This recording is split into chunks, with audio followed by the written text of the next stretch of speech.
കോട്ടയത്ത് വീട് കയറി ആക്രമണം. വെട്ടേറ്റ വൃദ്ധ മരിച്ചു. കട്ടച്ചിറ സ്വദേശി ത്രേസ്യാമ്മയാണ് മരിച്ചത്. സ്ത്രീകൾ ഉൾപ്പെടെ 6 പേർക്ക് പരിക്കേറ്റു. ആക്രമണം നടത്തിയ യുവാവ് പിടിയിലായി. വൈകിട്ട് 5 മണിയോടെയാണ് സംഭവങ്ങളുടെ തുടക്കം. വലിയ വാക്കത്തിയുമായി പിണ്ടിപ്പുഴ ഭാഗത്തെത്തിയ യുവാവ് വ്യാപകമായി അക്രമം അഴിച്ചുവിടുകയായിരുന്നു. കയ്യിലിരുന്ന വാക്കത്തി കൊണ്ട് കണ്ണിൽ കണ്ടവരെ എല്ലാം വെട്ടി അടുത്തടുത്തുള്ള 4 വീടുകളിൽ കയറിയിറങ്ങി സ്ത്രീകൾ ഉൾപ്പെടെ ആക്രമിക്കുകയായിരുന്നു. അക്രമത്തിൽ ത്രേസ്യാമ്മ മരിച്ചു. 75 വയസ്സായിരുന്നു. ആശുപത്രിയിലേക്ക് കൊണ്ടുപോകും വഴിയായിരുന്നു മരണം. മരിച്ച ത്രേസ്യാമ്മയുടെ ഭർത്താവ് ഉൾപ്പെടെ 5 പേർക്ക് കൂടി വെട്ടേറ്റിട്ടുണ്ട്.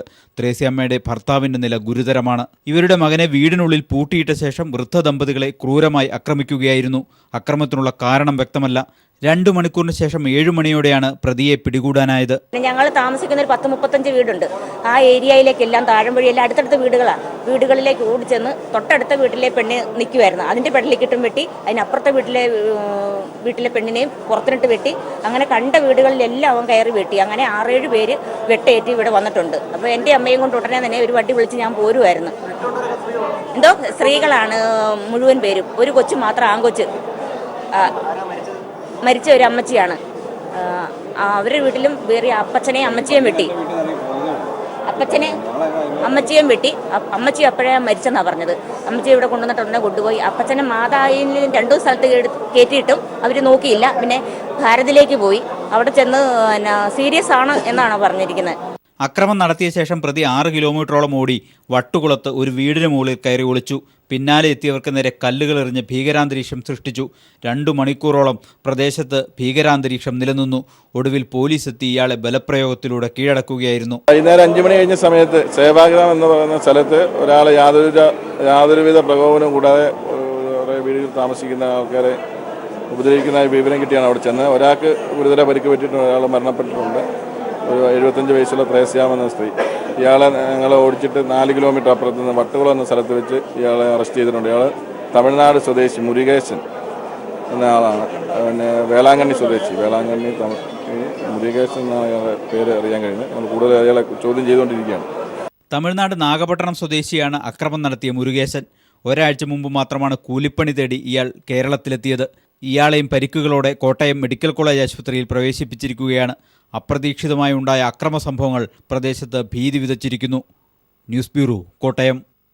തിരുവല്ലയിൽ വാഹന പരിശോധനയ്ക്കിടെ CI രാജീവിനെ അപായപ്പെടുത്താൻ ശ്രമിച്ച സംഭവത്തിൽ വാഹനമോടിച്ച് ജാക്കി സാം വർക്കിയെ പോലീസ് അറസ്റ്റ് ചെയ്തു. ഇയാൾ മദ്യലഹരിയിലായിരുന്നുവെന്ന് പോലീസ് അറിയിച്ചു. വാഹനം മഞ്ഞാടിക്ക് സമീപം ഉപേക്ഷിച്ച നിലയിൽ കണ്ടെത്തി. CI രാജീവിനെ ഗുരുതര പരിക്കുകളോടെ ആശുപത്രിയിൽ പ്രവേശിപ്പിച്ചിരിക്കുകയാണ്. സംഭവത്തിൽ 3 വഴിയാത്രക്കാർക്കും പരിക്കുപറ്റി. ഇന്നലെ രാത്രി 11:30ഓടെയാണ് തിരുവല്ല നഗരത്തിൽ സംഭവം അരങ്ങേറിയത്. റോഡ് ഡിവൈഡറിൽ പാഞ്ഞുകയറിയ കാർ റോഡിൽ നിന്നും മാറ്റുന്നതിനിടെയാണ് അമിത വേഗത്തിലെത്തിയ ജീപ്പ് CI ഉൾപ്പെടെയുള്ള 5 പേരെ ഇടിച്ചു തെറിപ്പിച്ചത്. ഗുരുതരമായ പരിക്കുകളോടെ റോഡിൽ പിടഞ്ഞു വീണ സർക്കിൾ ഇൻസ്പെക്ടർ V രാജീവനെ അടുത്തുള്ള സ്വകാര്യ മെഡിക്കൽ കോളേജിലേക്ക് നാട്ടുകാരും പോലീസും ചേർന്നെത്തിച്ചു. തലയ്ക്ക് ഗുരുതരമായി പരിക്കേറ്റ ഇദ്ദേഹം തീവ്രപരിചരണ വിഭാഗത്തിൽ ചികിത്സയിലാണ്. മറ്റു 4 പേരെ സർക്കാർ താലൂക്ക് ആശുപത്രിയിൽ പ്രാഥമിക ശുശ്രൂഷ നൽകിയ ശേഷം വിദഗ്ധ ചികിത്സയ്ക്കായി സ്വകാര്യ മെഡിക്കൽ കോളേജിലേക്ക് മാറ്റി. അപകടം ഇന്നലെ രാത്രി 11:40 മണിയോടുകൂടെ നൈറ്റ് പട്രോളിംഗ് ഡ്യൂട്ടിക്ക് പോവുകയായിരുന്നു. അപ്പോൾ SCS ജംഗ്ഷനിലെ തിരുവല്ല SCS ജംഗ്ഷനടുത്തുള്ള ക്ലബ് 7 അതിനടുത്തുള്ള റോഡ് ഡിവൈഡറിൽ ഒരു മാരുതി വാൻ ഇടിച്ചു നിൽക്കുകയായിരുന്നു. അപകടമുണ്ടാക്കിയ ജീപ്പ് പിന്നീട് തിരുവല്ലയ്ക്കടുത്തു നിന്നും പോലീസ് കണ്ടെടുത്തു. വാഹന ഉടമ ജാക്കി സാം വർക്കിയെ പോലീസ് കസ്റ്റഡിയിലെടുത്തിട്ടുണ്ട്. തിരുവല്ല നഗരസഭാ ചെയർമാന്റെ സഹോദരപുത്രനാണ് അറസ്റ്റിലായ ജാക്കി സാം വർക്കി. അമിതമായ മദ്യലഹരിയിലായിരുന്നു പിടിയിലാകുമ്പോൾ ഇയാൾ. ആദ്യം കേസെടുക്കാൻ പോലീസ് മടിച്ചെങ്കിലും പ്രതിഷേധം ശക്തമായതോടെ ചെറുവകുപ്പുകൾ ചുമത്തി പിന്നീട് കേസെടുക്കുകയായിരുന്നു. News bureau, Pathanamthitta. ജർമ്മനിയിലെ ഫേസ്ബുക്ക് ഓഫീസിന് നേരെ മുഖംമൂടി സംഘത്തിന്റെ ആക്രമണം. ഇക്കഴിഞ്ഞ രാത്രി ഹാംഗ്ബറിലെ ഓഫീസിലാണ് 20ഓളം യുവാക്കൾ ആക്രമണം നടത്തിയത്. ശനിയാഴ്ച രാത്രിയാണ് ഫേസ്ബുക്ക് ഓഫീസിന് നേരെ ആക്രമണം നടന്നത്. ഓഫീസിന് നേരെ കല്ലേറ് നടത്തിയ ആക്രമികൾ ഭിത്തിയിൽ ചുവപ്പ് നിറം കൊണ്ട് പെയിന്റ് അടിക്കുകയും ഭിത്തിയും ജനാലകളും അടിച്ചു തകർക്കുകയും ചെയ്തു.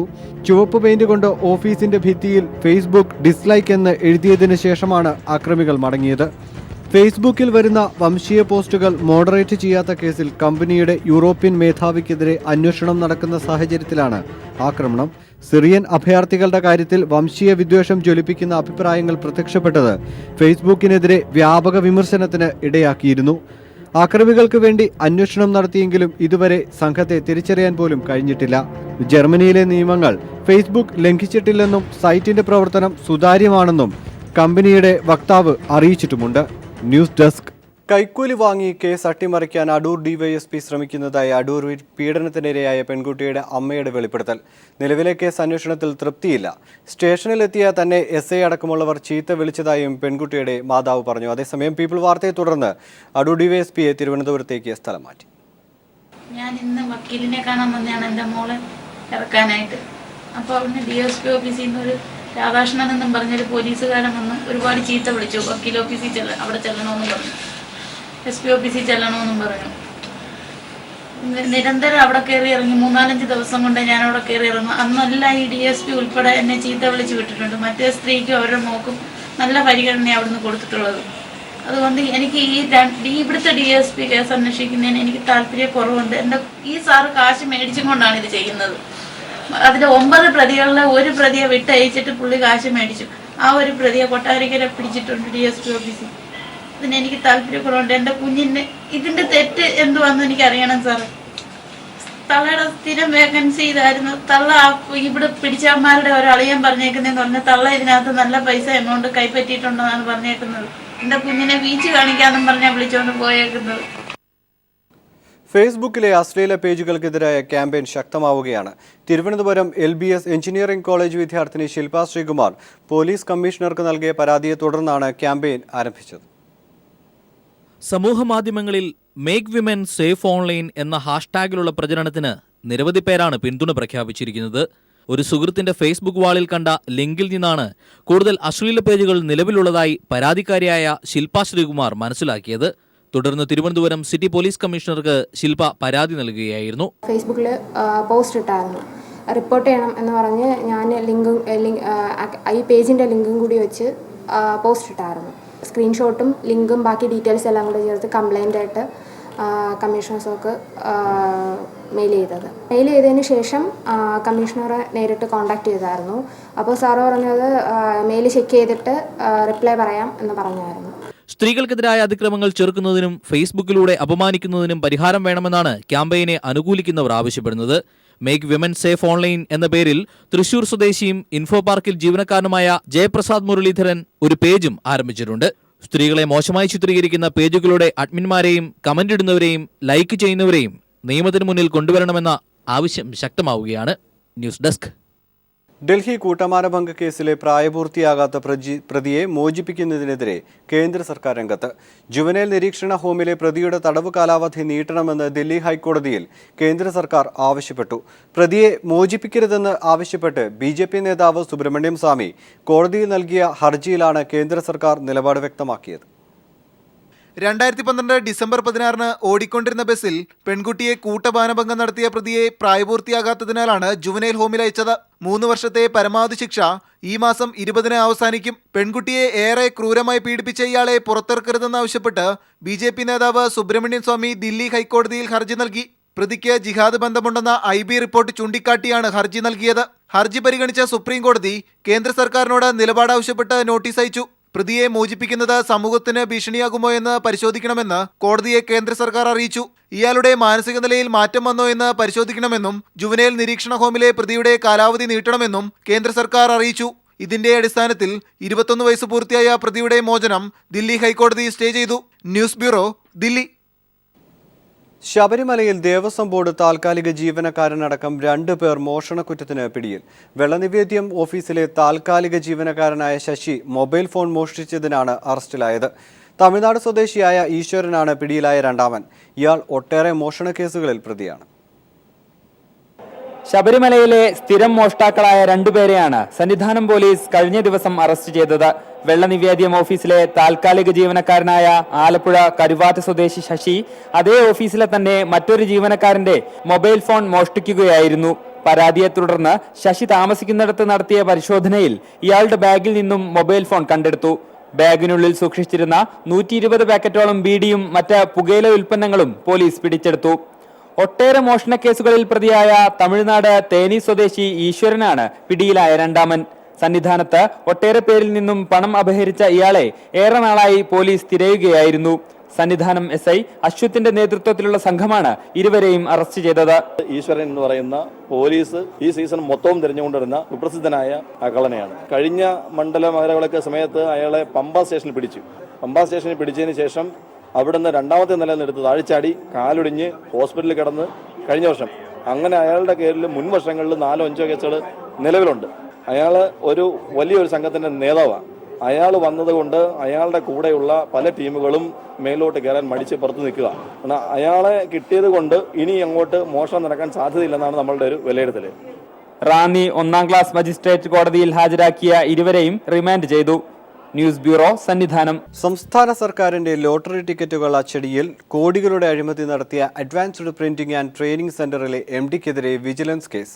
MD സജിത് വിജയരാഘവനെ ഒന്നാം പ്രതിയാക്കി സെന്ററിലെ 5 പേർക്കെതിരെയാണ് വിജിലൻസ് അന്വേഷണ സംഘം കോടതിയിൽ FIR ഫയൽ ചെയ്തത്. അതേസമയം സജിത് വിജയരാഘവനെ സസ്പെൻഡ് ചെയ്യണമെന്ന് അന്വേഷണ ഉദ്യോഗസ്ഥർ റിപ്പോർട്ടിൽ ശുപാർശയും ചെയ്യുന്നു. സംസ്ഥാന സർക്കാരിന്റെ ലോട്ടറി ടിക്കറ്റുകൾ അച്ചടിക്കുന്ന സർക്കാരിന് കീഴിലെ advanced printing and training centre MD Sajith Vijayaraghavan കോടികളുടെ അഴിമതി നടത്തിയെന്നാണ് വിജിലൻസ് കണ്ടെത്തിയിരിക്കുന്നത്.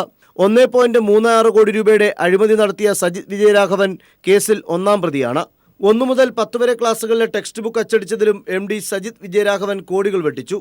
ഇത് ഫിനാൻഷ്യൽ ഇൻസ്പെക്ഷൻ വിങ് കണ്ടെത്തുകയും സജിത് വിജയരാഘവൻ അഴിമതിക്കാരനും വിശ്വാസ്യതയില്ലാത്ത ആളാണെന്നും അതിനാൽ MD സ്ഥാനത്ത് നിന്ന് പുറത്താക്കണമെന്നും ശുപാർശയും ചെയ്തിട്ടുണ്ട്. ലോട്ടറി അച്ചടിക്കാൻ 19 ലക്ഷം രൂപയുടെ മെഷീൻ 38 ലക്ഷം രൂപയ്ക്ക് വാങ്ങിയതിനെക്കുറിച്ചുള്ള വിജിലൻസ് അന്വേഷണം പുരോഗമിക്കുകയാണ്.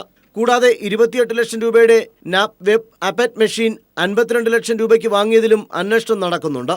ഇതിൻ്റെയൊക്കെ അടിസ്ഥാനത്തിൽ വിശദമായ FIR ആണ് വിജിലൻസ് അന്വേഷണ സംഘം കോടതിയിൽ ഫയൽ ചെയ്തത്. MD സജിത് വിജയരാഘവന് പുറമെ training officer P Jayagopal, tender വിലയിരുത്തൽ സമിതി അംഗം PV ദിനേശൻ തുടങ്ങി 5 പേരും കേസിൽ പ്രതികളാണെന്നും പീപ്പിളിന് ലഭിച്ച FIRന്റെ പകർപ്പിൽ വ്യക്തമാക്കുന്നു. കേസിന്റെ വിശദമായ അന്വേഷണത്തിന് സജിത് വിജയരാഘവനെ MD സ്ഥാനത്ത് നിന്ന് സസ്പെൻഡ് ചെയ്യണമെന്നും അന്വേഷണ സംഘം വിജിലൻസ് ഡയറക്ടറോട് ശുപാർശ ചെയ്തിട്ടുണ്ട്. വിജിലൻസ് DYSP RD അജിത്തിന്റെ മേൽനോട്ടത്തിലാണ് അന്വേഷണം പുരോഗമിക്കുന്നത്. Sunil Arimanur, news bureau, Thiruvananthapuram. വയനാട്ടിൽ ക്വാറി ഉടമകൾക്ക് സർക്കാർ ഉത്തരവ് മറികടന്ന മുഖ്യമന്ത്രിയുടെ വഴിവിട്ട സഹായം. പുതുക്കിയ നികുതി ഇനത്തിൽ ക്വാറി ഉടമകൾ വെട്ടിച്ച 2,07,00,000 രൂപ തിരിച്ചടയ്ക്കാനുള്ള ജില്ലാ കളക്ടറുടെ നിർദ്ദേശം മുഖ്യമന്ത്രി തടഞ്ഞു. നികുതി വെട്ടിച്ച 7 ക്വാറികളുടെ ലൈസൻസ് കളക്ടർ റദ്ദു ചെയ്യുകയും 12 ക്വാറികൾക്ക് നോട്ടീസ് അയക്കുകയും ചെയ്തിരുന്നു. 2015 ഫെബ്രുവരി 2-നാണ് നിലവിലുള്ള 2.5 രൂപയിൽ നിന്ന് 1 മെട്രിക് ടൺ കല്ലിന് 200 രൂപയായി സീനിയർ ഏജ് നികുതി വർദ്ധിപ്പിച്ചത്. 47 വർഷങ്ങൾക്ക് ശേഷമായിരുന്നു നികുതി പുതുക്കിയത്. ജില്ലയിൽ ഏറ്റവും കൂടുതൽ ക്വാറികൾ പ്രവർത്തിക്കുന്ന അമ്പലവയലിൽ 19 ക്വാറികൾ ഉത്തരവ് പാലിച്ചില്ലെന്ന് മാത്രമല്ല ഇതിന്റെ പേരിൽ കരിങ്കലിന് വില വർദ്ധിപ്പിക്കുകയും ചെയ്തു. ജില്ലാ കളക്ടർ കേശവേന്ദ്രകുമാർ നടത്തിയ അന്വേഷണത്തിൽ 2,07,00,000 രൂപ നികുതി ഇനത്തിൽ ക്വാറികൾ അടയ്ക്കാനുണ്ടെന്ന് കണ്ടെത്തി. ഇതിന് സഹായം ചെയ്ത അമ്പലവയൽ വില്ലേജ് ഓഫീസറെ സ്ഥലം മാറ്റുകയും ക്വാറികൾക്ക് നോട്ടീസ് അയക്കുകയും ചെയ്തു. 7 ക്വാറികളുടെ ലൈസൻസ് റദ്ദ് ചെയ്തു. ഇതിനിടെ ക്വാറി ഉടമകൾ മുഖ്യമന്ത്രിയെ സമീപിച്ചു. കിട്ടിയ പരാതിയിൽ തന്നെ നീക്കങ്ങൾ മരവിപ്പിക്കാൻ നിർദ്ദേശിച്ച് മുഖ്യമന്ത്രി ഒപ്പിട്ട് കളക്ടർക്ക് നൽകി. പക്ഷേ ഈ ഒരു നിയമങ്ങളൊന്നും കോറി മാഫിയയുടെ കാര്യത്തിൽ ബാധകമല്ല. ഈ സീനിയറേജ് ഉപഭോക്താക്കളിൽ നിന്ന് വാങ്ങിയ കോറി മാഫിയ കൈവശം വെച്ച് വരുന്ന 2 കോടിയിലധികം രൂപ സർക്കാരിലേക്ക് അടയ്ക്കേണ്ട, നിങ്ങൾ തന്നെ കൈവശം വെച്ചോളാൻ ഇവിടെ ഗവൺമെന്റ് മുഖ്യമന്ത്രി ഉത്തരവിട്ടിരിക്കുന്നു. റവന്യൂ പ്രിൻസിപ്പൽ സെക്രട്ടറിയും ഉത്തരവിട്ടിരിക്കുന്നു. പ്രതിദിനം ഒരു ക്വാറിയിൽ നിന്ന് 5000 മെട്രിക് ടണ്ണിലേറെ കരിങ്കൽ ഖനനം നടക്കുമ്പോൾ സർക്കാരിലേക്ക് നികുതി ഇനത്തിൽ ലഭിക്കുന്നത് തുച്ഛമായ തുകയാണ്. അതിൽ പോലും ഉദ്യോഗസ്ഥ ഭരണതലത്തിലുള്ള ഒത്താശയോടെ തട്ടിപ്പ് നടക്കുന്നു. തിരിച്ചടവ് മുടങ്ങിയതിന് കർഷകനെ ജയിലിലടച്ച വയനാട്ടിലാണ് കോടികളുടെ വെട്ടിപ്പ് നടത്തിയവർക്കുള്ള പ്രത്യേക ആനുകൂല്യം. ജില്ലയിൽ ബഹുനില കെട്ടിട നിർമ്മാണങ്ങൾക്കെതിരെയുള്ള ജില്ലാ കളക്ടറുടെ ഉത്തരവ് മരവിപ്പിക്കാനുള്ള നീക്കങ്ങൾക്കിടെയാണ് ക്വാറി മാഫിയകൾക്കെതിരെയുള്ള നിയമ നടപടികൾക്കും സർക്കാർ തലത്തിൽ തന്നെ അട്ടിമറികൾ ഉണ്ടാകുന്നത്. News bureau, Wayanad. ദില്ലിയിൽ റെയിൽവേ അധികൃതരുടെ ചേരി ഒഴിപ്പിക്കലിനിടെ കുട്ടി മരിച്ച സംഭവം നിഷേധിച്ച് കേന്ദ്ര സർക്കാർ. കുട്ടി മരിച്ചത് ചേരി ഒഴിപ്പിക്കലിനിടെ അല്ലെന്ന് റെയിൽവേ മന്ത്രി സുരേഷ് പ്രഭു പറഞ്ഞു. റെയിൽവേയുടെ ഭൂമി കയ്യേറിയെന്ന് ആരോപിച്ച് ഇന്നലെ അർദ്ധരാത്രിയായിരുന്നു മുന്നറിയിപ്പില്ലാതെ അധികൃതർ ചേരി ഒഴിപ്പിച്ചത്. ധൃതി പിടിച്ചുള്ള ഈ ഒഴിപ്പിക്കലിനിടെയാണ് ഫർണിച്ചർ തലയിൽ വീണ് കുഞ്ഞു മരിച്ചത്. എന്നാൽ ചേരി ഒഴിപ്പിക്കലിന് അധികൃതർ എത്തുന്നതിന് മുമ്പേ കുഞ്ഞു മരിച്ചിരുന്നുവെന്നാണ് റെയിൽവേ മന്ത്രിയുടെ വിശദീകരണം. കോൺഗ്രസ് ഉപാധ്യക്ഷൻ രാഹുൽ ഗാന്ധി സ്ഥലം സന്ദർശിച്ചു. കേന്ദ്ര സർക്കാർ സത്യം വളച്ചൊടിക്കുകയാണെന്ന് പ്രതിപക്ഷം ആരോപിച്ചു.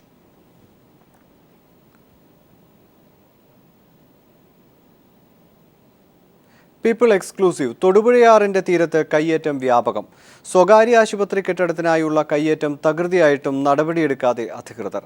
നദി മണ്ണിട്ട് നികത്തുന്നതിന്റെ ദൃശ്യങ്ങൾ പീപ്പിൾ ടിവിക്ക് ലഭിച്ചു. തൊടുപുഴയിലെ പ്രമുഖ സ്വകാര്യ ആശുപത്രിയായ ചാഴിക്കാട്ടിന്റെ പിൻവശത്തു നിന്നുമുള്ള കാഴ്ചയാണിത്.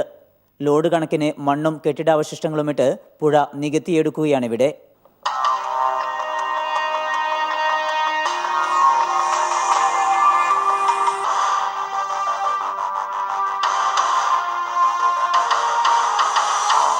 ആശുപത്രിക്കായുള്ള പുതിയ കെട്ടിടത്തിന്റെ നിർമ്മാണത്തിനായാണ് ഈ പ്രവൃത്തി. കണക്കില്ലാത്ത പ്ലാസ്റ്റിക് മാലിന്യങ്ങൾ ഈ ജലാശയത്തിലേക്ക് തള്ളുന്നുമുണ്ട്. തൊടുപുഴയാറിന്റെ ഇരുകരങ്ങളിലും ഈ വിധത്തിലുള്ള കയ്യേറ്റങ്ങളും നിർമ്മാണങ്ങളും വ്യാപകമാണ്. നിരവധി കെട്ടിടങ്ങളിൽ നിന്നുള്ള മലിനജലം നേരെ ഒഴുക്കുന്നത് നദിയിലേക്ക്. ഇത് നദിയിലെ ജൈവ വൈവിധ്യത്തിന് ഭീഷണി ഉയർത്തുന്നു. അതോടൊപ്പം വിവിധ കുടിവെള്ള പദ്ധതികളിൽ ഉപയോഗിക്കുന്ന വെള്ളത്തിലേക്ക് ഈ വിധം മാലിന്യം തള്ളുന്നതിലൂടെ നിരവധി ആരോഗ്യ സാമൂഹ്യ പ്രശ്നങ്ങൾക്കും ഇടയാക്കുന്നു. പുഴകൾ മരിക്കുന്നതല്ല, ഈ വിധത്തിൽ കൊല്ലുന്നതാണ്. ഇത്തരം പ്രവൃത്തികളെ അമർച്ച ചെയ്യേണ്ടവർ കണ്ണടക്കുന്നതാണ് ഈ ദുരവസ്ഥയ്ക്ക് കാരണം. തൊടുപുഴയാറിന്റെ തീരത്ത് നിന്നും ദിലീപ് ഗോപിക്കൊപ്പം സമീർ വഴങ്ങോട്. പാലക്കാട് അമ്പലക്കാട് അംഗനവാടി പൂട്ടിയിട്ട് ഹരിജൻ സമുദായ സംഘത്തിന്റെ പ്രതിഷേധം.